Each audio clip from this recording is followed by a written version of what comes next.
اكله باستخدام البطاطس البلي الصغنونه دي. تعالوا نشوف. تبقى طعمها لذيذ جدا جدا في الاكل. مبدئيا كده هناخد البطاطس دي ونغسلها. انا مش هقشر بطاطس، البطاطس دي هتتغسل زي ما غسلنا كده البطاطا. هنبوش البطاطس ديت في شويه ميه خلاص، ونسيبها شويه لغايه لما الطين اللي عليها ده يروح يبدا ينزل لوحده كده. همسك اسبونجه كده واقعد انضف فيها. خلاص انا مش هقشرها. وتعالوا نشوف هنعمل ايه. اهو تقريبا كده انا خدت كيلو من البطاطس اهو. شوفوا انا مشغله عليها الميه اهو ماشي لغايه لما البطاطس ديت هتبوش خالص كده. الطين اللي عليها ده هيتشال وهوريكم هنضفها ازاي. اهو كده تحت الميه اخد البطاطسايه كده والاسبونشه اللي انا مخصصاها للبطاطا ومخصصاها للبطاطس. هنضف فيها كده كده اهو لغايه لما اي طين فيها او اي حاجه مش مرغوب فيها نشيلها اهو كده. شوف بقت حلوه وجميله ازاي. وده شكل البطاطس اهو بعد ما نطفت بقت فله خالص. تعالوا بقى نشوف هنعمل ايه في البطاطس دي دلوقتي. عندنا حله اهو هننزل فيها كل كميه البطاطس دي، وهنزل على كميه البطاطس ديت بميه، بس الميه دي تكون ميه بارده عادي علشان هنسلق البطاطس.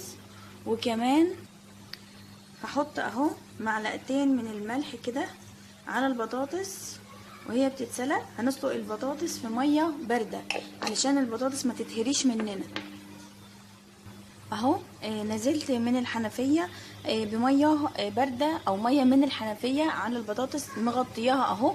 ودلوقتي هولع عليها على النار وتعالوا نشوف هنعمل جنب البطاطس دي ايه.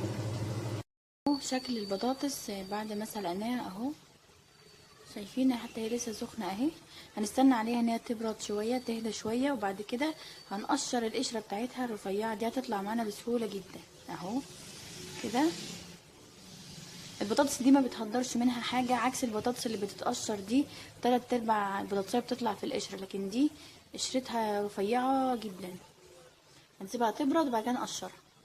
ده شكل البطاطس بعد ما قشرناها. ده تقريبا كيلو بطاطس. شايفين يا جماعه القشر اللي طالع من كيلو بطاطس ما يطلعش من بطاطسيه واحده.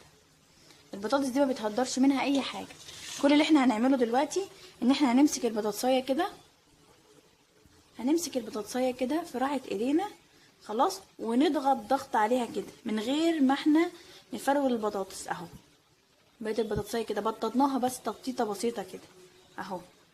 اعمل واحده تانية معاكم اهي على راحه ايدينا واضغط عليها بس كده ابططها كده خلاص. اعمل واحده كمان اهو سهله قوي اهي تمام. وتعالوا بينا بقى في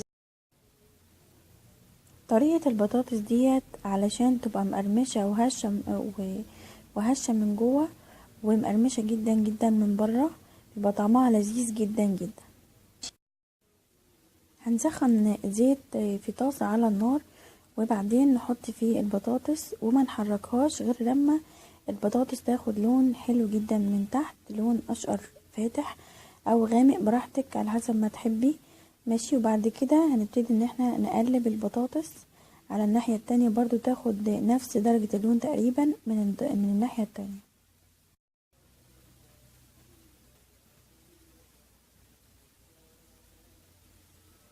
بدأت تحمر اهي وفتحت لكم واحده من جوه. شايفين القرمشه من بره عامله ازاي؟ سامعين الصوت اهو. قرمشه من بره وطريه من جوه، حاجه كده هشه ولذيذه وجميله. ولو جربتوها هتعرفوا انا بقولها ايه.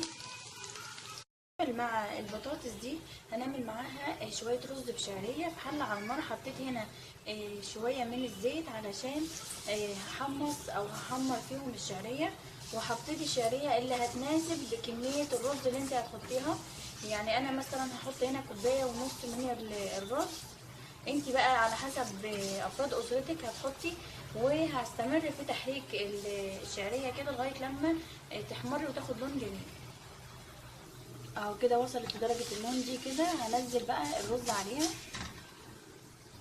اهو كده بعد ما نزلنا الرز على الشعريه، دلوقتي هنزل بمقدار الميه. ده رز مصري، بس الرز ده بياخد على كوبايه الرز الواحده كوبايه، كوبايتين ميه. بياخد على كوبايه الرز الواحده كوبايتين ميه، فدي كوبايه ونص من الرز، يعني هحط له 3 كوبايات من الميه المغليه. وادي تاني كوبايه،